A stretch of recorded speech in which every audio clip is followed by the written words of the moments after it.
ईश्वर विश्वास की पराकाष्ठा। एक बार दो व्यक्ति व्यापार के लिए दूसरे देश गए। उन दोनों में से एक था पक्का आस्तिक और एक था पक्का नास्तिक। आस्तिक अपने जीवन में हमेशा ईश्वर को धन्यवाद देता था, चाहे उसके साथ अच्छा हो या बुरा। नास्तिक हमेशा ईश्वर को कोसता रहता था। चलते चलते आस्तिक व्यक्ति एक खाई में गिर गया, जिससे उसकी एक टांग बेकार हो गई, लेकिन फिर भी वह ईश्वर को धन्यवाद दे रहा था। यह देख नास्तिक को अचरज हुआ। उसने पूछा, देख, एक तो तेरी टांग टूट गई और तू है कि ईश्वर को धन्यवाद दे रहा है। इस पर आस्तिक बोला, हाँ भाई, ईश्वर का शुक्रिया जो उसने मेरी एक टांग को सलामत छोड़ दिया। वो चाहता तो उसे भी तोड़ सकता था, लेकिन उसने ऐसा नहीं किया। ईश्वर सचमुच बहुत दयालु है। अब वह आस्तिक व्यक्ति लंगड़ा कर चल रहा था कि आगे दूसरी खाई में गिर पड़ा। इस बार उसकी दूसरी टांग भी टूट गई। इस बार भी वह ईश्वर का शुक्रिया अदा कर रहा था। यह देख नास्तिक आग बबूला हो गया। वह तुनक कर बोला, पागल हो गए हो क्या?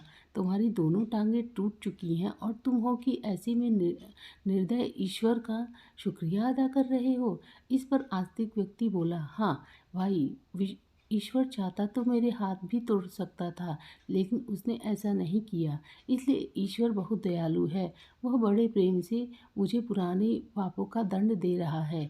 तुम इतनी मदद करो कि दो लाठियों की व्यवस्था कर दो, ताकि बैसाखी बनाकर चल सकूं। नास्तिक मित्र ने दो लाठियों की व्यवस्था कर दी। थोड़ा आगे चलने पर वह अंधे मुंह गिरा। उसके दोनों हाथ टूट चुके थे। इस बार भी वह पड़े पड़े ईश्वर को धन्यवाद दे रहा था। यह देख नास्तिक मित्र गुस्से से लाल होकर बोला, कैसे आदमी हो तुम? अब तुम चल भी नहीं सकते और ईश्वर को धन्यवाद दे रहे हो। इस पर आस्तिक व्यक्ति बोला, भाई, ईश्वर ने मुझे अभी भी जिंदा रखा है, इतना काफ़ी है। यह सुनकर नास्तिक व्यक्ति झुंझला कर बोला, ठीक है, तो अब मैं तुम्हारी कोई मदद नहीं करने वाला। मांग लेना अपने ईश्वर से मदद। इतना कहकर वह नास्तिक व्यक्ति आगे बढ़ गया। थोड़ी देर बाद वहाँ से एक राजा की सवारी निकल रही थी। उसने उस व्यक्ति को वहाँ पड़ा देख उसकी मदद करने की सोची और उसे अपने साथ राजमहल ले गया। राजमहल में राजवैद्य ने उसकी चिकित्सा की और वह पूरी तरह ठीक हो गया। राजा ने उसे अपने यहाँ नौकरी पर रख लिया। जब कुछ दिनों बाद वह नास्तिक व्यापारी उस राज्य में व्यापार करने आया तो उसे शाही सेना में देखकर चकित रह गया। नास्तिक उसके पास गया, उससे पूछा, ये सब कैसे हुआ? तो आस्तिक मित्र बोला, भाई, ईश्वर बहुत दयालु है। जो हुआ सब उसी की कृपा है। अब नास्तिक भी आस्तिक हो गया।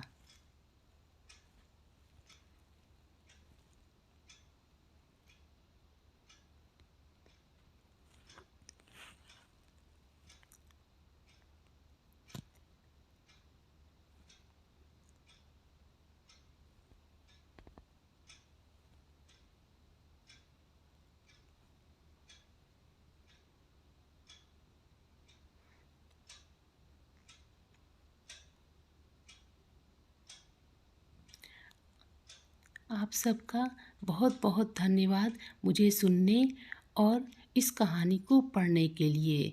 मिलती हूँ मैं अगली कहानी के साथ। तब तक के लिए नमस्कार।